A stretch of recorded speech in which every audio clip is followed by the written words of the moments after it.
Hello, everybody. I am back for another installment of this line by line series. It is a little bit chilly here in Florida, the first cold front of the season, and what that means is that I get to wear a flannel for not the first time because I've been here for a winter, but I get to wear a flannel for probably about one of the only times since I've been here in Florida, so I'm reveling in the chance to do so.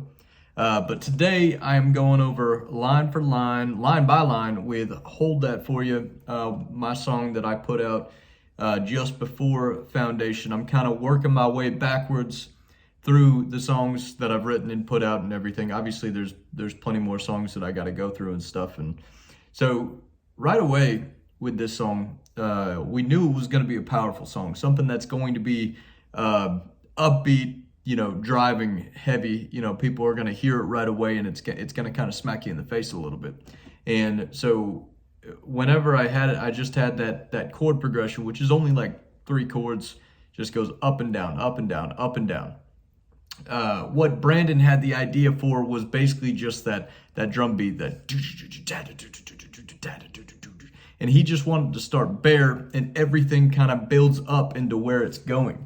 It's like a crescendo with any song. So this one, as you hear the bass line, it's just like the dung dung dung dang dung dang dang, and it's supposed to hit you in the face in a way that really a lot of country music doesn't, unless you really incorporate those rock things into it.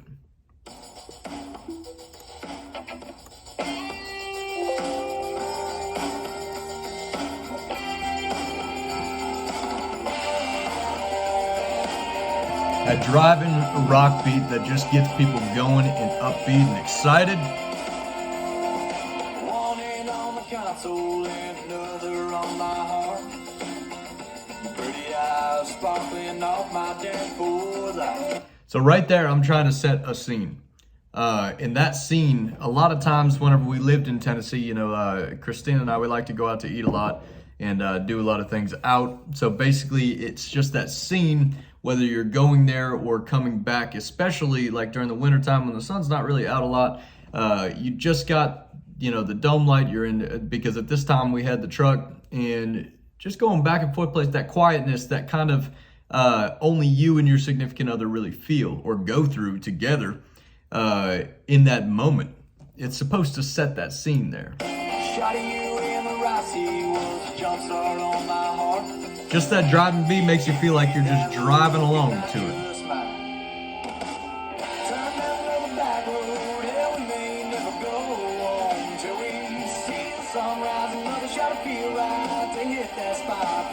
So something about this real quick. We used to take these drives that would basically just go, just take roads and just not even worry about where the heck we were going. Where it ended up being a couple of these times, we would drive into Kentucky and just find little towns along there and just spend some time there, maybe get some lunch or dinner or something like that, and just enjoy the time together.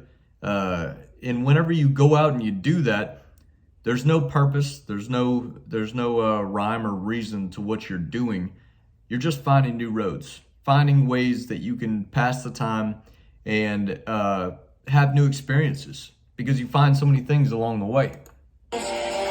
Tailgate, drop that weight off of your shoulders, put it on me, 'cause I'll hold that for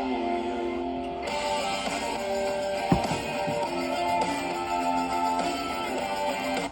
There's one of these times that I think about, if you've ever been to Parris Island State Park, not Parris Island State Park, it's not a state park. If you've ever been to Paris, Tennessee, they have this big kind of opening where you can go swimming, you can go sit out on the lawn out there.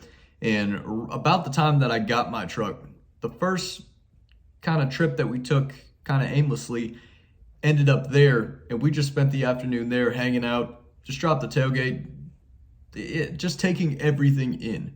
From the drive to the destination to everything that was going on around us at the time. Mid-COVID. May of 2020. Doesn't matter if it's already 3 o'clock. Girl, I don't want to stop till you got another smile on your face. And another reason. Ooh, second verse. Again, setting the environment with a vibe. The way this song sets up the vibe is perfect because it makes you feel like you're kind of in the cab of that truck. Everything's just kind of quiet. There's not much going on. There is a lot going on, but it's not apparent. It's very back of mind type of stuff. Now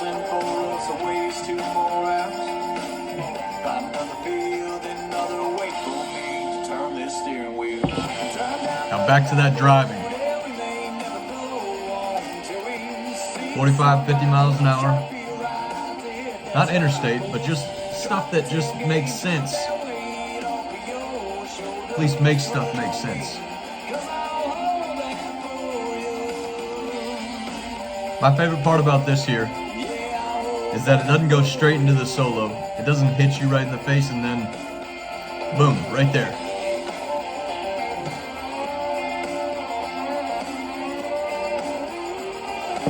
We're still driving, still driving. Bring that crescendo.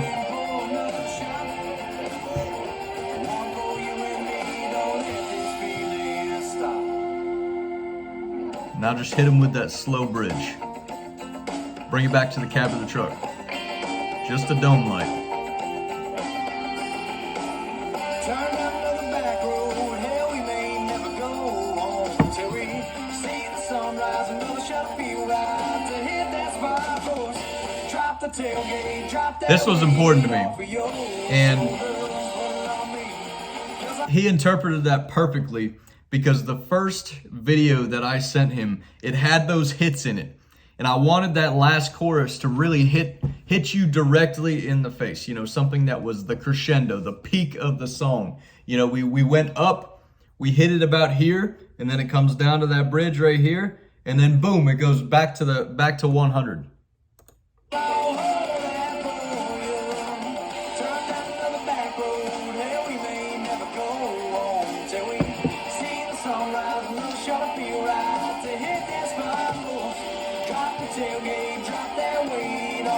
And the only reason this works well